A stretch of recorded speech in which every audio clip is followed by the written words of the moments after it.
La Coupe du Monde de la FIFA, Qatar 2022.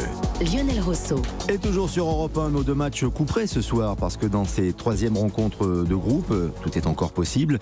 Eh bien, les deux matchs vont être décisifs. Japon-Espagne et Costa Rica-Allemagne, c'est à suivre.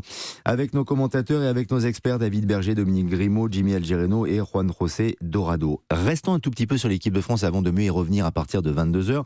Le cas de Benjamin Pavard, qui n'a pas joué, Dominique Grimaud, qui n'est pas entré, qui n'était pas aligné pour le troisième match, celui des coiffeurs. Et Didier Deschamps qui dit après la rencontre qu'il n'est pas bien en ce moment, que le match contre l'Australie ne l'a pas aidé, mais que même psychologiquement ou physiquement, il n'est pas au mieux. Les langues se délient. Certains disent qu'il n'est pas au niveau. Dembélé aurait dit que Pavard n'était pas au niveau. Est-ce qu'on a perdu Benjamin Pavard ? Je crois pas. Je crois pas et je ne souhaite pas pour les Bleus. Parce qu'on a vu hier la différence énorme qu'il y avait entre les remplaçants et les titulaires. Ça, au moins, ça a été la leçon du match contre les Tunisiens. Moi, je pense que Pavard, on ne peut pas l'écarter, on ne doit pas l'écarter. Et je suis persuadé que Didier Deschamps n'a pas pris la décision de l'écarter. Il a subi un désaveu, c'est une évidence. J'ai trouvé d'ailleurs que la déclaration du sélectionneur français était assez cruelle. Ça lui ressemble pas. Mais ça fait déjà plusieurs fois que Pavard se sent mal à l'aise avec les Bleus. Lors du dernier rassemblement à Clairefontaine, il n'était pas bien dans ses chaussures. Mais il faut dire aussi à sa décharge qu'une fois on lui indique qu'il va jouer latéral, une autre fois axial, puis à nouveau latéral. Au Bayern, maintenant, il s'est plutôt positionné avec Upamecano dans l'axe. C'est pour ça que Deschamps ne peut pas l'écarter, compte tenu de la forme très moyenne de Raphaël Varane. On ne sait jamais. Je ne sais jamais ce qui peut arriver à Varane. Donc, il n'est pas...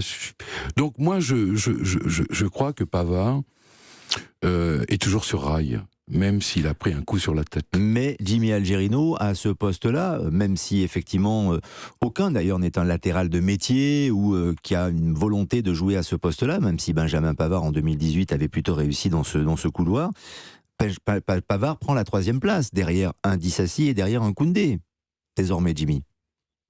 Désormais, mais moi je pense que la sortie de Didier Deschamps sur Pavard, pour moi c'est essayer de le provoquer, parce que c'est vrai que je pense qu'ils ont dû essayer Deschamps a dû essayer beaucoup de choses avec lui.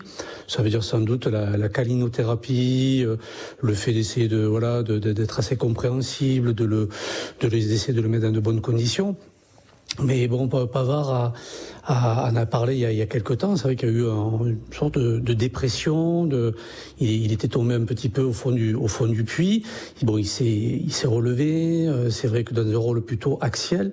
Mais bon, voilà, une équipe de France et Deschamps le veut comme latéral. Et je pense que c'est un peu le dernier appel, quoi, la dernière chance. Et Deschamps le bouscule, le met devant le fait accompli pour voir comment il va se comporter. Et surtout, je pense, c'est de faire revenir dans le groupe, dans le collectif, pour qu'au moins, même s'il ne joue pas de suite, qu'il puisse être collectivement cohérent et soutenir ses coéquipiers.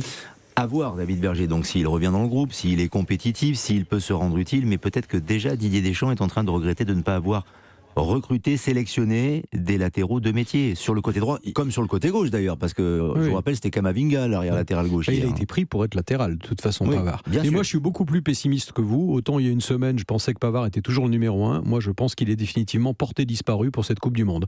Sans quoi, Deschamps n'aurait pas dit ce qu'il a dit, c'est-à-dire il n'est pas dans les dispositions physiques et mentales. C'est ça. Jimmy a parlé de dépression. Je pense que c'est le cas. Donc ça va bien plus loin que de la calinothérapie. C'est vrai qu'il a besoin d'être mis en confiance, ce qui n'est pas le cas au Bayern non plus. Il a toujours été titulaire, quel que soit l'entraîneur au Bayern. Là, quand même, en ce début de saison, enfin cette première partie de saison, c'était plus dur. Et moi, je l'avais croisé justement avant la Coupe du Monde. C'est quand même quelqu'un qui lâche jamais rien, Pavard. Sur le terrain, il arrive à toujours s'imposer. Là, c'est pas le cas. Il a des trous d'air et je pense que ça dépasse le cadre du physique. Je pense qu'il n'est pas du tout en condition aujourd'hui pour faire une Coupe du Monde. Et ça peut peut-être créer une petite tension au sein du groupe, puisqu'on a l'impression qu'il y a les pros et les anti-Pavard. C'est-à-dire qu'un Giroud, par exemple, ou un Griezmann ont pris fait et cause pour lui. Ben, il a un statut, il est champion du monde. Mais il y a un Dembélé à côté qui n'a pas hésité à dire qu'il n'était pas au niveau. Non, mais s'il est en dépression, de dire t'as pas le niveau, je trouve ça très très maladroit de la part de Dembélé.